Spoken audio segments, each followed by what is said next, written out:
నేటి యువత మద్యం మాదక ద్రవ్యాలకు బానిసలు కాకుండా మహాత్మా గాంధీజీని ఆదర్శంగా తీసుకుని శాంతి మార్గంను పఠిస్తూ స్వచ్ఛ భారత్ వంటి కార్యక్రమాల్లో పాల్గొని ఉత్తమ పౌరులుగా ఎదగాలని కాకినాడ సిటీ ఎమ్మెల్యే వనమాడి వెంకటేశ్వరరావు పేర్కొన్నారు. కాకినాడ గాంధీనగర్ పార్క్ లో పార్క్ యూజర్స్ అసోసియేషన్ ఆధ్వర్యంలో జాతిపిత మహాత్మా గాంధీ జయంతి కార్యక్రమాన్ని ఘనంగా నిర్వహించారు.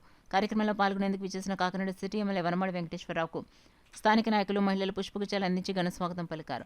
పార్క్ యూజర్స్ అసోసియేషన్ నాయకులు ప్రవీణ్ ప్రతాప్ల సంయుక్త ఆధ్వర్యంలో జరిగిన కార్యక్రమంలో కాకినాడ సిటీ ఎమ్మెల్యే వనమాడి వెంకటేశ్వరరావు ముఖ్య అతిథిగా పాల్గొన్నారు. ఈ సందర్భంగా MLA Kondababu, TDP town president Mallipudi వీరు, కూటమి నాయకులు doctor Kondamuri Satyanarayana, Gandhinagar park users association సభ్యులు, సీనియర్ సిటిజన్లు మహాత్మా గాంధీజీ విగ్రహానికి పుష్పాంజలి ఘటించి నివాళులర్పించారు.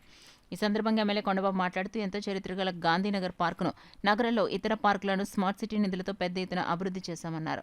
గాంధీజీ స్వాతంత్ర్యం సాధించారంటే ఆయన అహింస మార్గమేనని అన్నారు. మన ఆలోచనలతోనే దేశం అభివృద్ధి చెందుతుందన్నారు. అనంతరం పార్క్ లైబ్రరీలో ప్రవీణ్ ప్రతాప్ 25,000 రూపాయలతో ఏర్పాటు చేసిన వాటర్ కూలర్ను సిటీ ఎమ్మెల్యే వనమాడి వెంకటేశ్వరరావు ప్రారంభించారు. ఈ కార్యక్రమంలో పతంజలి యోగా గురువు Raghavananda Muraba, park walkers association సభ్యులు వేగుల రమణమూర్తి, జొనాడ వెంకటరమణ, కేబీ ప్రతాప్ కుమార్, సురేష్, గాంధీ, ప్రవీణ్, పిల్లి శ్రీనివాస్, సినీ నటుడు కాటంరెడ్డి సత్యనారాయణ, కలిదిండి శ్రీనివాస్, దొరబాబు, సత్యనారాయణ, అప్పారావు, మిలిటరీ వెంకటేశ్వరరావు, వీర మహిళలు పాల్గొన్నారు. అదేవిధంగా మన ప్రాంతం కోసం మనం బాగుండాలని కోరుకుంటున్నాం. నేనేమంటానంటే ఇప్పుడు ఎవరు కూడా ప్రాంతత్యాగాలు చేయక్కర్లేదు. మీ ఆలోచన విధానంతో ఈ రోజున రాష్ట్రాన్ని బాగు చేసుకోవడానికి ఈరోజు ముందుకెళ్ళడానికి చాలా అవకాశాలు ఉన్నాయి.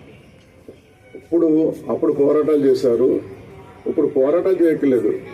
మన ఆలోచన విధానంతోనే రాష్ట్రాన్ని కాపాడుకునే శక్తి మనలోనే ఉందని కూడా సందర్భంగా తెలియజేస్తున్నా.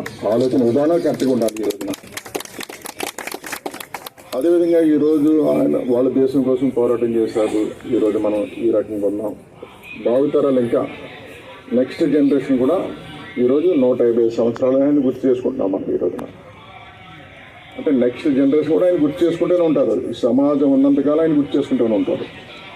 నేనేమంటానంటే నేను కానీ మీరు కానీ ఎవరు వృత్తిలో పనిచేసుకుంటున్నారు, మనందరం కలిసి ఇక్కడున్నటువంటి ప్రదేశం నేను చెప్తున్నాను, మన కాకినాడను మన కాపాడు కోసం మీరెంతో కొంత శ్రమించినట్టయితే మీ జీవితంలో ఒక తృప్తి ఉంటుంది, ఆనందం ఉంటుంది.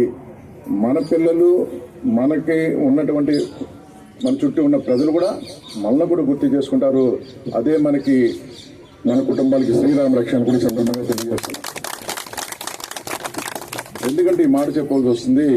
ఈరోజు మన కాకినాడ తీసుకుందాం. ప్రభుత్వం ఎంతో అభివృద్ధి చేయాలని సహకరిస్తుంది. ప్రభుత్వం ఎంత చేసినప్పుడు కూడా ఆటంకాలు మనమే కల్పిస్తున్నాం. అది అంటే మనమంటే మనలో ఒకరం. ఆటంకాల వల్లే అభివృద్ధి ఆగిపోతుంది, అభివృద్ధి గుంటుపడుతుంది. మన ఆలోచన విధానాలు సరిగ్గా లేకపోవడం వల్ల వెనక్కి వెళ్ళిపోయే పరిస్థితులు ఉన్నాయి. అభివృద్ధి అంతా కూడా అంటే సింపుల్గా చెప్తాను, ఉదాహరణకి ఒకటే చెప్తాను ఈ రోజున.